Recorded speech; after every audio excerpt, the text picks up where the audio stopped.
وقت میں قرآن مجید کی ہر وقت تلاوت کیا کرتے تھے، اس لیے حضور کریم صلی اللہ علیہ وسلم نے فرمایا قیامت کا دن ہوگا، اللہ پاک اعلان فرمائیں گے قرآن والے آگے آ جائیں۔ عرض کیا جائے گا قرآن والوں سے کون مراد ہے؟ اب تعالیٰ جل شانہ فرمائیں گے میں قرآن والا اس کو کہتا ہوں جو میرے قرآن سے عشق رکھتا تھا، پیار کرتا تھا، محبت کرتا تھا، اتنا پیار تھا آخری وقت تھا، ادھر موت کا جھٹکا لگا، ادھر میرا بندہ قرآن پڑھ رہا تھا، آج بھی اپنی قبر سے اٹھا، میرا قرآن پڑھتا ہوا اٹھا، تم میدان حشر کا چکر لگاؤ، آج بھی ان کے منہ سے کستوری کی خوشبو آ رہی ہے۔ معاذ بن جبل رضی اللہ تعالیٰ عنہ قرآن مجید کی تلاوت فرماتے فرماتے رونے لگ گئے۔ کسی صحابی نے کہہ دیا موت سے ڈر کے رو رہے ہو، موت سے ڈر گئے؟ فرمایا نہیں۔ پھر کیوں روئے؟ صحابی کہتا ہے میرے دل کی تمنا میرے دل میں رہی، میری آرزو پوری نہ ہو سکی، میری حسرت پوری نہ ہوئی، میرا ذوق پورا نہ ہوا، میرا شوق پورا نہ ہوا، میری تمنا تھی گرمی کا موسم ہو، رمضان کا مہینہ ہو، میں روزہ دار ہوں، جہاد فی سبیل اللہ ہو، کفر اسلام کا مقابلہ ہو، میں کئی کافروں کو قتل کر دیتا، پھر کافر بھی اکٹھے ہو کر مجھ پہ ٹوٹ پڑتے، میرا ناک کاٹ لیتے، میری زبان کاٹ لیتے، میں اللہ کی حضور میں جاتا، اللہ مجھ سے پوچھتا معاذ دنیا سے کیا لایا؟ میں عرض کرتا الہی بولوں کیسے، زبان بھی تیری نام پہ کٹا کے آیا ہوں۔ السلام علیکم دوستو، آج پھر آپ کے لیے لے گئے قاری حنیف ملتانی صاحب کا ایک بیان سنیں گے تو انشاءاللہ نفع ہوگا۔ اب چلتے ہیں بیان کی طرف۔ روزہ رکھ کر آیا ہوں، نیت یہ ہے کہ تیرے محبوب کے حوض کوثر کے پانی سے روزہ افطار کروں گا۔ ان اللہ والوں کی یہ موت تھی۔ مالک بن دینار رحمت اللہ علیہ ایک عجیب نوجوان کا واقعہ تحریر فرماتے ہیں۔ گرمی تھی، دوپہر تھی، سورج اپنی شباب پہ تھا، بڑی سخت گرمی تھی۔ میں نے ایک نوجوان کو دیکھا، وہ پیروں سے معذور ہے، دونوں پیر نہیں ہیں، ہاتھوں کے بل زمین پہ گھسٹ گھسٹ کے چل رہا ہے، اور گلے میں کرتا بھی نہیں، سامان کوئی نہیں، سواری کوئی نہیں، کھانے پینے کا انتظام کوئی نہیں۔ مالک بن دینار رحمت اللہ علیہ فرماتے ہیں میں نے اس نوجوان سے پوچھا کہ تو کہاں سے چلا اس حالت میں؟ کہنے لگا میں بلخ بخارے سے چلا ہوں۔ تجھے یوں ہی ہاتھوں کے بل گھسٹتے چلتے کتنا عرصہ گزر گیا؟ نوجوان کہنے لگا اللہ والے 7 برس ختم ہو کر 8واں لگ چکا ہے۔ اس حالت میں کہ جی ہاں اسی حالت میں تیرا کھانا پینا۔ جوان کہنے لگا والذی ہوا یطعمنی ویسقین وَإِذَا مَرِضْتُ فَهُوَ يَشْفِينِ، اللہ ہی کھلاتا ہے وہی پلاتا ہے، بیمار ہو جاتا ہوں وہی تندرستی عطا کرتا ہے۔ اور نوجوان دوپہر بڑی سخت ہے، گرمی بڑی سخت ہے، میرے یہاں دوپہر کو آرام کر لے، قیام کر لے، کچھ دیر ٹھہر جا، آج میرے یہاں قیام کر لے۔ نوجوان رونے لگا اور کہنے لگا مالک بن دینار یہ 2-4 منٹ جو تیری ساتھ باتوں میں میرے خرچ ہو گئے، مجھے ان کا ہی بڑا دکھ ہے، میں اور اپنی اس معذوری میں ہاتھوں کے بل 2-4 گز گھسٹ کر اور اپنے رب کے قریب ہو جاتا۔ یہ جو تیری ساتھ بات کرنے میں تھوڑا سا وقت خرچ ہو گیا، مجھے اس کا ہی بڑا دکھ ہے۔ ارے تو تھک گیا ہوگا۔ جوان کہتا ہے تیرے دیوانے مگر چلنے سے رک سکتے نہیں، تیرے دیوانے مگر چلنے سے رک سکتے نہیں، پاؤں تھک جاتے ہیں دل ان کے کبھی تھکتے نہیں۔ میرے سامنے تھکنے کا نام نہ لو، میرے دل میں عشق کی آگ جلی ہوئی ہے، سوز و گداز کا سمندر طوفان برپا کر رہا ہے، میں نہیں تھکنا جانتا، میرے یہاں نیند کا سوال نہیں، آرام کا سوال نہیں، میں تو گھسٹ گھسٹ کر رب کے دربار میں حاضر ہوا چاہتا ہوں۔ پوچھا کہ جا کہاں رہے ہو؟ کہنے لگا بیت اللہ کی زیارت کے لیے چلا، روزے رسول اللہ صلی اللہ علیہ وسلم کی زیارت کے لیے چلا۔ کھانا پینا کچھ نہیں کہ نہیں، بس کہ منتظر ہوں اس گھڑی کا کہ کب وہ وقت آئے اور کب میں جا کر یوں کہوں کہ اے مدینے کی مہاجر سبز گنبد کے مکی، اے مدینے کے مہاجر سبز گنبد کی مکی، عرش ہے تیرے قدم کے فیض سے یہ سرزمین۔ کب وہ وقت آئے، کب میں مدینے کی گلیوں کو دیکھوں، کب آب و ہوا کو دیکھوں، کب مدینے کی بہاروں کو دیکھوں، کب گنبد خضرا پہ میری نگاہ پڑے، میرے دل کی تسلی ہو جائے۔ عاشق لوگ یوں ہی کیا کرتے ہیں۔ دیہات کی ایک عورت آئی رسول اکرم صلی اللہ علیہ وسلم کی وفات شریف کے بعد اور آ کے کہنے لگی بہن عائشہ رضی اللہ تعالیٰ عنہ، میں نے سنا ہے سرکار کی وفات شریف ہو گئی، کیا کہاں دفن کیا کہ اس حجرے میں؟ کہنے لگی مجھے دروازہ کھول کر قبر کی زیارت تو کرا دے۔ عورت صاحب دیہات کی رہنے والی چوکھٹ پہ کھڑی ہو کے کہنے لگی آقا جب بھی آتی تھی زبان تیری ہوتی تھی، قرآن خدا کا سنتی تھی، مسائل پوچھتی تھی، زیارت کرتی تھی، اب یہ زندگی اچھی نہیں لگتی، میں تیرے قدموں میں مرنا چاہتی ہوں۔ علماء نے لکھا ہے ایک چیخ ماری چوکھٹ پہ گر کر جان دے دی۔ سبحان اللہ۔ مالک بن دینار رحمت اللہ علیہ فرماتے میں بھی اس سال حج کے لیے گیا، مینا میں میں نے دیکھا کہ بڑا مجمع لگا ہوا ہے ایک جگہ، تو میں بھی گیا کہ یہ لوگ کیوں اکٹھے ہیں۔ میں نے لوگوں میں سے جھانک کر دیکھا تو وہی نوجوان بیٹھا ہے جس کو میں نے دوپہر کے وقت دیکھا تھا، وہی حالت ہے، گلے میں کرتا نہیں، گٹھڑی نہیں، تھیلا نہیں، سامان نہیں، اور رو رو کے یوں کہتا مولا آج کسی نے دمبے کی قربانی دی، کسی نے بکری کی قربانی دی، کسی نے اونٹ کی قربانی دی، کسی نے گائے کی قربانی دی، میں فقیر ہوں، میں مسکین ہوں، میں بالکل مفلس اور نادار ہوں، میرے پاس تو یہ میری جان ہے، میں اس کی قربانی دیا چاہتا ہوں، قبول فرما۔ ہزاروں لاکھوں لوگوں کے سامنے ایک چیخ ماری اور مینا میں جان دے دی۔ اس حالت میں ان اللہ والوں کا آخری وقت آتا ہے۔ ایک ہم لوگ مرتے ہیں ایکسیڈنٹوں میں، سڑکوں پہ، ادھر موت کا جھٹکا لگ رہا، ادھر منہ میں کنجری کا گانا۔ ارشاد فرمایا مدنی کریم صلی اللہ تعالی علیہ وسلم نے سیاتی علی الناس زمان، او لوگوں میری امت میں ایک وقت ایسا آئے گا لوگ اتنے برباد ہو جائیں گے، صبح کو آدمی مومن مسلمان ہوگا، شام کو موت آئی تو جنازہ کافر کا اٹھ رہا ہوگا۔ گھروں میں، محلوں میں آج موت آتی ہے، کنجری کا گانا منہ میں ہوتا ہے، ادھر دم نکل رہا ہے، ادھر کنجری کا گانا کانوں میں آواز آ رہی ہے، میت کو غسل دیا جا رہا ہے، کنجری کی آواز آ رہی ہے، جنازہ اٹھا کر لے جا رہے ہیں، کنجری کی آواز آ رہی ہے، قبر میں میت اتاری جا رہی ہے، کنجری کی آواز آ رہی ہے، قبر پہ مٹی ڈالی جا رہی ہے، کنجری کی آواز آ رہی ہے۔ اس ماحول میں، اس معاشرے میں ہم کس طرح ایمان اور یقین اور ایمان ساتھ لے کر مریں گے؟ ہزاروں نہیں لاکھوں کو مرتے وقت کلمہ نصیب نہیں۔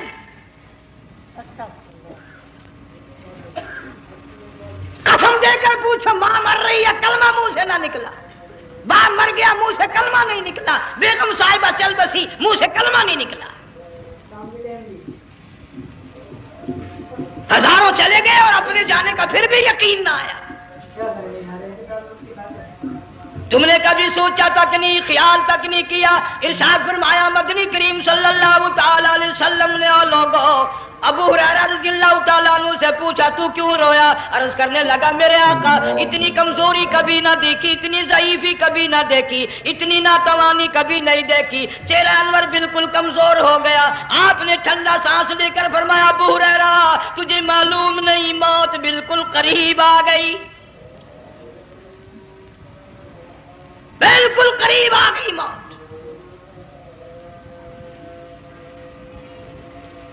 تیری ایک انگلی پکڑ کر اگر کوئی مروڑ دے کتنا دکھ ہوگا، درد ہوگا، ہائے ہائے ہائے۔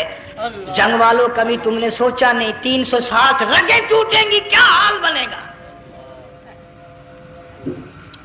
اعضاء چھوٹیں گے، سر کے بالوں سے لے کر پیروں کے ناخنوں تک ہر جوڑ کو توڑ کے رکھ دیا جائے گا، وزیروں، سفیروں، امیروں، حسینوں، جمیلوں، تمام کے جوڑوں کو اکھاڑ کے رکھ دیا جاتا ہے۔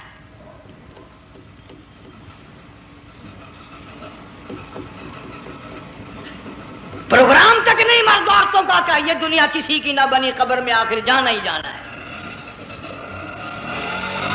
علماء کرام نے لکھا ہے کہ حضرت عیسیٰ علیہ السلام کے پاس لوگ آئے اور کہنے لگے نئی نئی قبروں سے مردے زندہ کر کے دکھاتے ہو، آؤ ہم ایک پرانی قبر پہ لے کے چلتے ہیں، مردہ زندہ کر کے دکھاؤ۔ عیسیٰ علیہ السلام تشریف لے گئے، فرمایا قم باذن اللہ، ایک نوجوان زندہ ہو کر قبر سے نکل کر سامنے آ کر کھڑا ہو گیا۔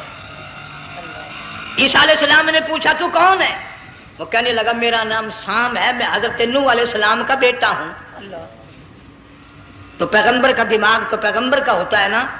فرمایا تجھے تو بڑا عرصہ قبر میں گزر گیا، کتنے ہزار سال قبر میں گزر گئے؟ کہ جی ہاں۔ عیسیٰ علیہ السلام نے فرمایا یار ملاقات تو اللہ نے کرائی دی، قبر کا کچھ حال تو بتا، کیا بنتی ہے؟ قبر کا کچھ ماحول بتا، قبر کی خبر بتا۔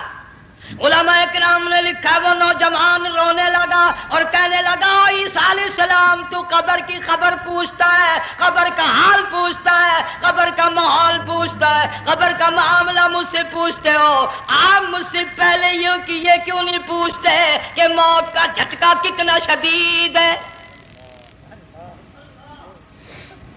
نوجوان رو کے کہنے لگا عیسیٰ علیہ السلام کتنے ہزار سال میری موت کو گزر گئے، پر مالک کائنات کی قسم آج تک میرا منہ کڑوا ہے۔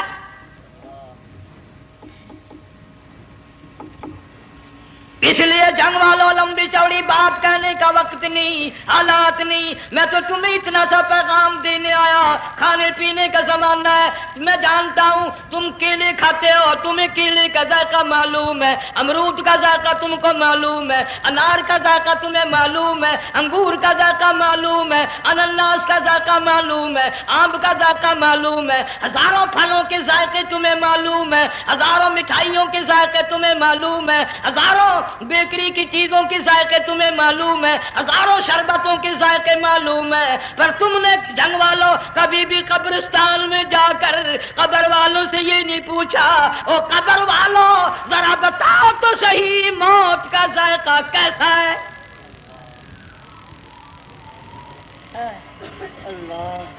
تم نے چکھا نہیں، جنہوں نے چکھا وہ بتانے نہ آئے کیسا ذائقہ ہے۔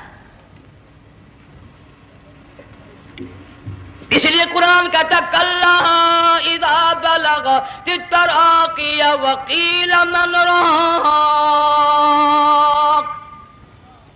وظن انہ الفراق والتفت الساق بالساق الى ربک یومئذ المساق۔ اللہ بادشاہ ہو، امیر ہو، وزیر ہو، فقیر ہو، غریب ہو، رگیں ٹوٹیں گی، موت آئے گی، اور جس کی آئی تمہیں معلوم نہیں کس طرح آئی، کس حال میں آئی۔ جن کے دلوں میں ان باتوں کا خیال آیا خدا کی قسم صحابہ کرام میں سے اتنے رویا کرتے تھے آنکھیں ختم ہو گئی۔ جناب فاروق اعظم رضی اللہ تعالیٰ عنہ کو کسی نے دیکھا رو رہے ہیں، بے تحاشا رو رہے ہیں، پوچھ لیا بڑا بہادر پہلوان فاروق تجھے کیا ہوا، اتنا کیوں رویا؟ فرمانے لگے تمہیں معلوم نہیں قبر کا اندھیرا یاد آ گیا۔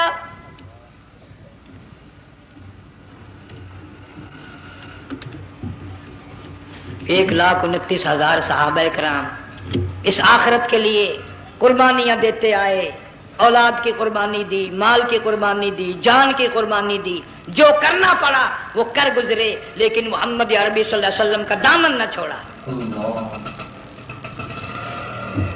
اسی لیے ہر سال اللہ پاک جل شانہ نے اس امت کو یہ موقع دیا کہ سنت خلیل پہ عمل کرتے کرتے قربانیوں کی یاد تازہ ہو جائے، قربانیوں کی یاد تازہ ہو جائے۔ قرآن کریم میں جا بجا ابراہیم علیہ السلام کا اللہ پاک نے ذکر خیر فرمایا، یوں فرمایا ہم نے ان کے بڑے امتحان کیے، بڑی آزمائش کی، وہ ساروں میں کامیاب ہوئے۔ تم ہر وقت اللہ سے یہ دعا کیا کرو اللہ ہمیں امتحان میں نہ ڈالے، آزمائش میں نہ ڈالے، ہم امتحان کے قابل نہیں۔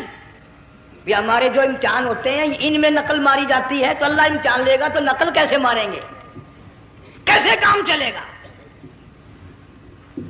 جناب ابراہیم علیہ السلام کو اللہ پاک نے ہزاروں امتحان میں مبتلا کیا، ہزاروں آزمائشیں کی، فَأَتَمَّهُنَّ، سب میں کامیاب گیا، سب میں پاس نکلا۔ ایک آزمائش ایسی بھی آئی، اللہ کی توحید کی وجہ سے، شرک کو مٹانے کی وجہ سے ابراہیم علیہ السلام کا سارا مصر فلسطین دشمن بن گیا، حضرت سارہ کو ساتھ لے کر چل دیے، ایک بیوی ساتھ ہے، اکیلا دم میں۔ یہاں تو لوگ محلوں میں شہروں میں کہتے ہیں جی میں اکیلا ہی ہوں، میں کیا کروں؟ اگر خلیل کہتا کہ میں اکیلا ہوں تو آج قرآن میں اس کا ذکر خیر کیسے ہوتا؟ پرواہ نہ کی، وہ کہتا میرے لیے میرا اللہ کافی ہے۔ کون کہتا ہے میں اکیلا ہوں؟ میری ساتھ تو اللہ ہے۔ مصر سے گزرنے لگے، بادشاہ کے ملازموں نے بادشاہ کو جا کے بتایا بڑی خوبصورت عورت گزر رہی ہے تیرے حلقے سے، بہت بڑی خوبصورت عورت ہے۔ کہ ملازم پکڑ کے لے کے چلے تو عورت ذات حضرت سارہ رونے لگ گئی، خلیل میرا کیا بنے گا؟ پیغمبر کو اللہ کی ذات پر بڑا یقین ہوتا ہے، فرمایا پرواہ نہ کر، میری آبرو میرے مولا کی آبرو ہے، چاہے جہاں چلی جا میری عزت کی حفاظت میرا اللہ کرے گا۔ فرمایا واللہ خیر حافظا وہو ارحم الراحمین،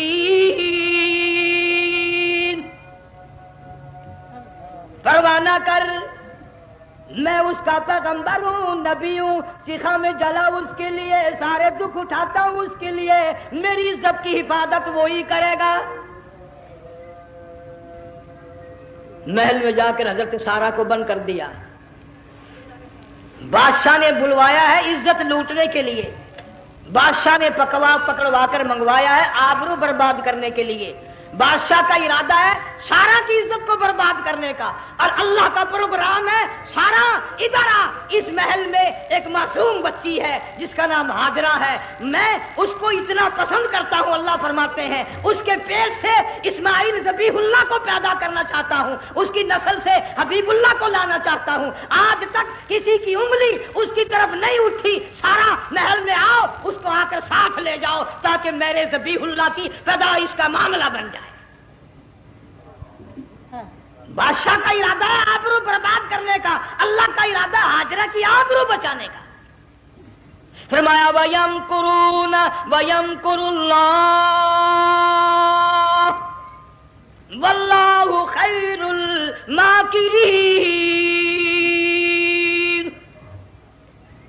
اس نے بھی تدبیر بنائی، میں خدا نے بھی تدبیر بنائی۔ بادشاہ آیا حضرت سارہ کے قریب برائی کا ارادہ کر کے، مفسرین نے لکھا ہے حضرت سارہ نے فرمایا مجھے 2 رکعت نماز پڑھنے دے۔ یہاں سے پتہ چلا کوئی پاک دامن عورت، کوئی نیک بیٹی اگر گنڈوں میں بدماشوں میں پھنس جائے، عزت بچانے کا طریقہ یہ ہے وضو کر کے اللہ کے سامنے نیت دوبان تیری عزت کے لیے وہ فرشتے بھیجے گا۔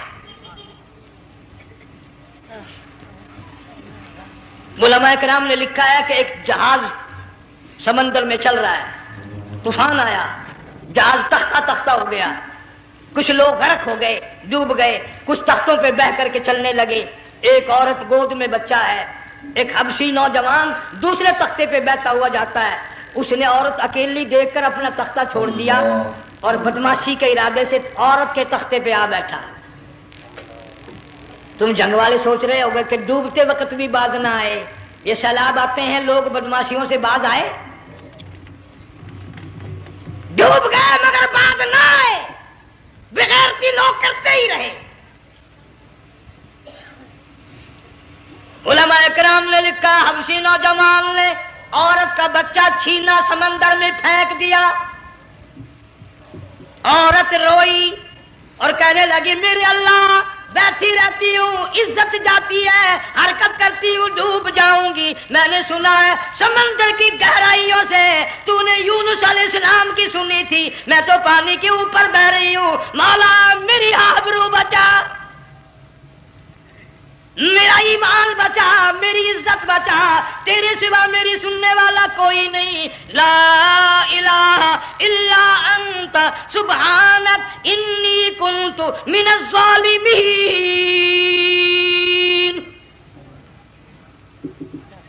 علماء نے لکھا ہے کہ ایک گردن سی نمودار ہوئی پانی میں سے اور حبشی نوجوان کو ایک ہی لقمہ بنا کر لے گئی. وہ تو ہر جگہ سنتا ہے، پکارنے والا بے بس بے کس ہو کر جب اس کو پکارتا ہے وہ ہر جگہ انداز پہنچاتا ہے، وہ ہے جو موجود ہر جگہ. عورت بہتی بہتی کنارے جا لگی، ایک جہاز قریب آیا، دوپٹے کا اشارہ کر کے اس کو بلایا. جہاز میں جب سوار ہوئی تو دیکھتی کیا ہے، ایک نوجوان کی گود میں اس کا وہ بچہ جو سمندر میں پھینک دیا تھا بیٹھا ہوا کھیل رہا ہے. ٹوٹ پڑی، میرا بچہ ہے.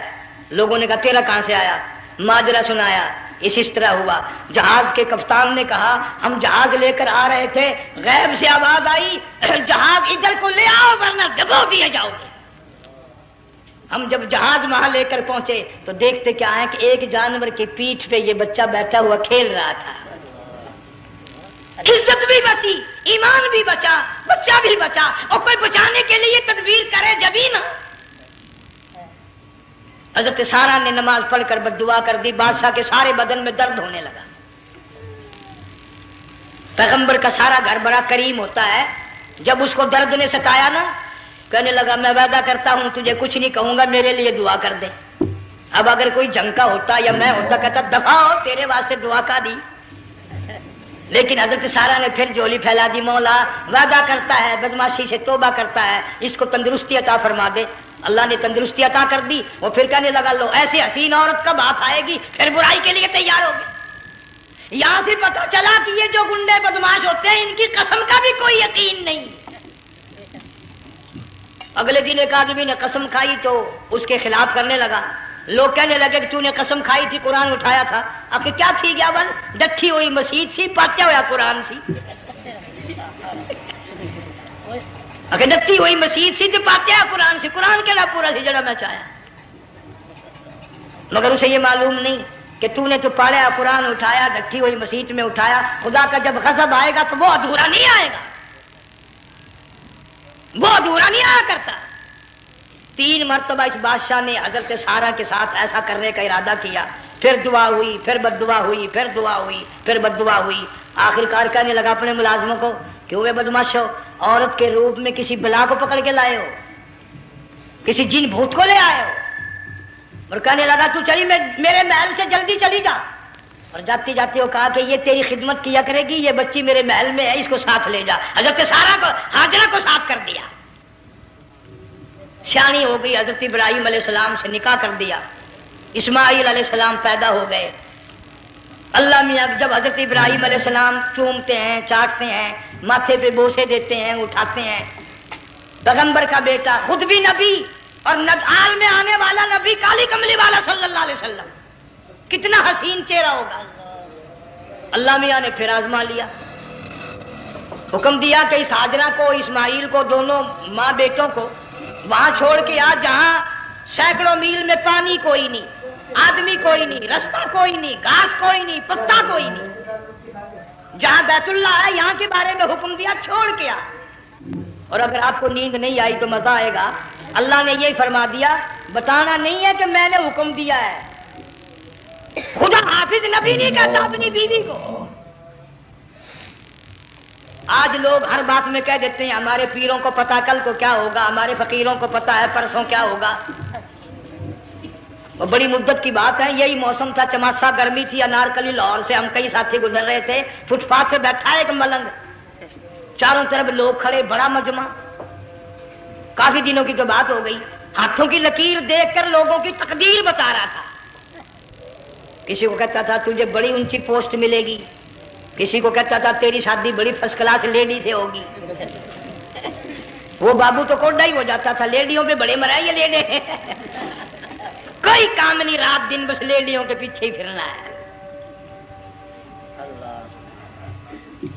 میں نے اپنے ساتھیوں سے کہا، میں نے کہا میں بھی تقدیر پوچھتا ہوں اپنی. کہنے لگے شرارت ہو جائے، یہ منع کر ہے، ساری دنیا پر ہاتھ دکھا رہی ہے، کوئی شرارت نہیں، میرے ہاتھ میں شرارت ہے. 1 روپیہ لے رہا تھا وہ، میں بھی لوگوں میں گھساتا، بھیڑ میں سے اوپر نیچے یوں ہوتا میں بھی پہنچ گیا. اور دونوں گھٹنے میں نے زمین پہ رکھ دیا، روپیہ ہاتھ میں نے اس کے لے کر کہا، میں کہ ملنگ جی اگر اب دیکھا میری شادی ہو جائے گی کہ نہیں. اب اس کو اس نے دیکھ کے میری طرف کہنے لگا، اس نے سوچا کہ یہاں اچھے بھلے کو نہیں ملتی پاکستان میں، اسے کون دے گا؟ اچھی طرح میرا ہاتھ دیکھا بھی نہیں، جھٹک کے کہنے لگا نہیں تیری شادی نہیں ہونی ہے۔ میں کیا کھوتے تیرے باپ کے 8 بچے کھیل رہے ہیں۔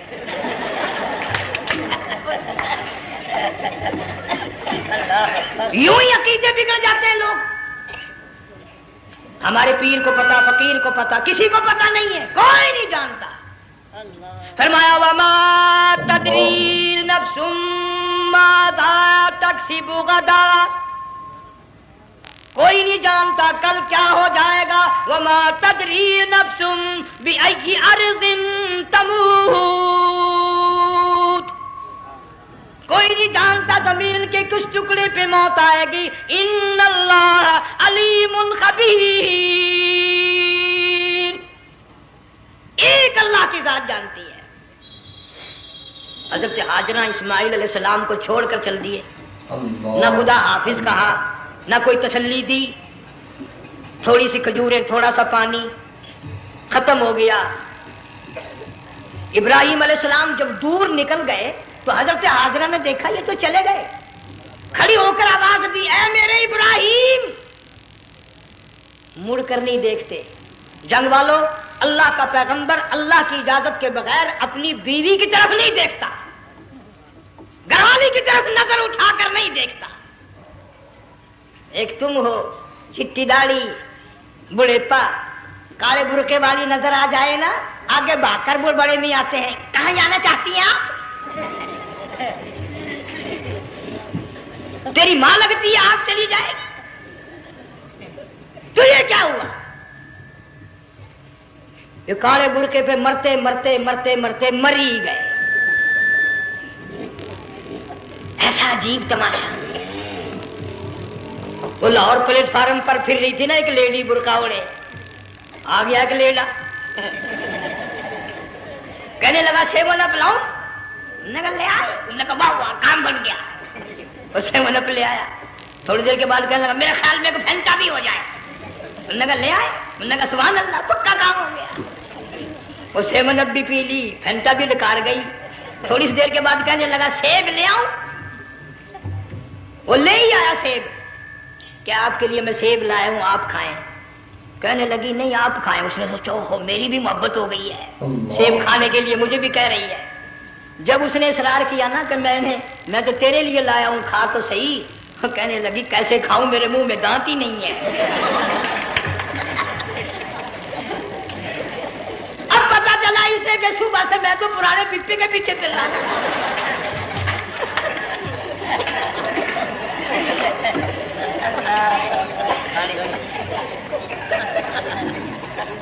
صرف برقع دیکھا چل دی۔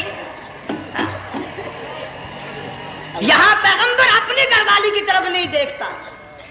حضرت ہاجرہ نے اسماعیل علیہ السلام کو سینے سے لگایا، عرب کی قداور مائی، طاقتور مائی، دوڑ لگا کر حضرت خلیل کا راستہ آ کے روک لیا اور کہنے لگی میں جوان عورت، یہ پیارا نور نظر، یہ لخت جگر، شکل تو دیکھو، صورت تو دیکھو، ہمیں یہاں چھوڑ کے جا رہے ہو؟ اللہ کا پیغمبر بولتا نہیں۔ پتہ چلا پیغمبر اللہ کی اجازت کے بغیر سانس نہیں لیتا، آنکھ کا اشارہ نہیں کرتا۔ حضرت ہاجرہ رونے لگ گئی، میرے خلیل، میرے ابراہیم، میرا قصور بتاؤ، میرا جرم بتاؤ، میری خطا بتاؤ، میرا گناہ بتاؤ، معافی چاہوں گی، معذرت کروں گی، اس بچے کا کیا گناہ ہے اس میدان میں چھوڑ کے چلے ہو؟ بولتے نہیں ہیں، اللہ کی طرف سے بولنے کی اجازت نہیں ہے۔ حضرت ہاجرہ نے خود ہی قیاس لگایا، سوچتی ہیں پیغمبر تو کسی پہ ظلم نہیں کرتا۔ وہ کہنے لگی خلیل کہیں اس رب کا حکم تو نہیں، کہیں اس اللہ کا یوں حکم تو نہیں؟ جنگ کے لوگوں اگر خلیل ہاں کہہ دیتا تو کیا حرج تھا؟ ہاں نہیں کہتا، اجازت نہیں، تاکہ ہاجرہ کے یقین ایمان کا امتحان مکمل ہو۔ مفسرین نے لکھا ہے کہ حضرت ابراہیم علیہ السلام نے سر کا یوں اشارہ کیا، بس ذرا سا ہاں، پھر عورت کا ایمان دیکھ، یقین دیکھ، یہی نہ بیٹھی، دوڑ کے وہاں گئی یا جہاں پہلے بٹھا کر آئے تھے، اور کہنے لگی ابراہیم جاؤ، میں جانوں میرا رب جانے، پرواہ نہیں۔ راتیں آتی ہیں چلی جاتی ہیں، دن آتے ہیں گزر جاتے ہیں، تھوڑی سی کھجوریں تھی وہ ختم ہو گئی، پانی ختم ہو گیا، بھوک اور پیاس نے بے چین کر دیا۔ اسماعیل علیہ السلام کی اتنی لمبی زبان باہر نکلا، دو پتھر کھڑے کر کے اوپر ایک پتھر رکھ کر چھاؤں بنائی، اس کے نیچے لٹا دیا، اور پھر چکر لگایا، کبھی صفا پہاڑی پہ چڑھتی ہے، کبھی مروہ پہاڑی پہ چڑھتی ہے، کبھی اترتی ہے، اور ڈھلوان میں سے بھاگ کر چلتی ہے جب اپنا بچہ نظر نہیں آتا۔ سارے کہہ دو اللہ بڑا بے نیاز ہے، اللہ بڑا، زور سے کہو اللہ بڑا۔ کسی کے 500 سال کے سجدے رد، کسی کی ہزاروں سخاوت صدقات رد، کسی کی چال منظور، کسی کی رفتار منظور، کسی کی ٹور منظور، اور یوں فرمایا ہاجرہ میری رحمت کی تلاش میں آج جو تو نے دوڑ لگائی ہے، یہ تیری چال ڈال رفتار ٹور ہمیں اتنی پسند آ گئی، اتنی پسند آ گئی کہ آج کے بعد خلیل اللہ کیوں نہ ہو، ذبیح اللہ کیوں نہ ہو، کلیم اللہ کیوں نہ ہو، روح اللہ کیوں نہ ہو، حبیب اللہ کیوں نہ ہو، صحابہ کرام کیوں نہ ہو، قطب ابدال غوث کیوں نہ ہو، میری ہاجرہ مجھے اپنی کبریائی کی قسم جب تک وہ تیری چال چل کے نہ دکھائے گی حاجی کا لانے کا حقدار نہیں ہو سکتا، تیری رفتار اسے چلنی پڑے گی۔ فرمایا ان الصفا والمروۃ من شعائر اللہ فمن حج البیت او اعتمر فلا جناح علیہ ان یطوف بہما ومن تطوع خیرا فإن اللہ شاکر علیم۔ ساتویں چکر میں آواز سی آئی، اب رو پڑی حضرت ہاجرہ، کہنے لگی میرا بچہ اگر چل بسا میں پھر کیا کروں گی، سن لی میں نے آواز۔ آپ کی کیا دیکھتی ہے، اسماعیل علیہ السلام کی نرم و نازک ایڑیاں جس زمین پہ رگڑی گئی تھی وہاں سے چشمہ جاری کر دیا۔ حضرت ہاجرہ نے پی لیا، بھوک بھی ختم ہو گئی، پیاس بھی ختم ہو گئی، بچے کو بھی پلایا۔ اللہ تعالیٰ نے خانہ کعبہ کی بنیاد ڈال دی، ایسے گھر کی بنیاد ڈالی، حضور صلی اللہ علیہ وسلم فرماتے ہیں 500 سال کی عبادت ایک طرف اور بیت اللہ پہ ایک نگاہ یوں ڈالنا ایک طرف، 500 سال کی عبادت کا وہ ثواب نہیں جو ایک نظر خانہ کعبہ پہ ڈالنے کا ثواب ہے۔ اور اللہ پاک یوں فرماتے ہیں کہ جو آنے والا حجر اسود کو بوسہ دیتا ہے، اللہ پاک یوں فرماتے ہیں میں سمجھتا ہوں میرا سجا ہاتھ پکڑ کر میرے بندے نے چوم لیا۔ جو غلاف کعبہ کو پکڑ کر مانگتا ہے، اللہ فرماتے ہیں میں یہ سمجھتا ہوں میرا دامن پکڑ کے مانگ لیا۔ جو مقام ملتزم پہ لپٹ کے مانگتا ہے، اللہ فرماتے ہیں میں سمجھتا ہوں میری چوکھٹ پہ پڑھ کے مانگ لیا۔ اور فرمایا لوگوں یہ جو آنے والے آئے ہیں یہ رشتہ داروں کے مہمان نہیں، عزیزوں کے مہمان نہیں، دوستوں کے مہمان نہیں، میں خدا میزبان ہوں، یہ میرے مہمان ہیں۔ آج ان کی دعاؤں پہ آمین کہو، فرشتوں کو حکم ہوتا ہے ان سے مسافے کرو، مگر اللہ تعالیٰ سب کو توفیق دے کہ حج مکمل کر کے آئیں۔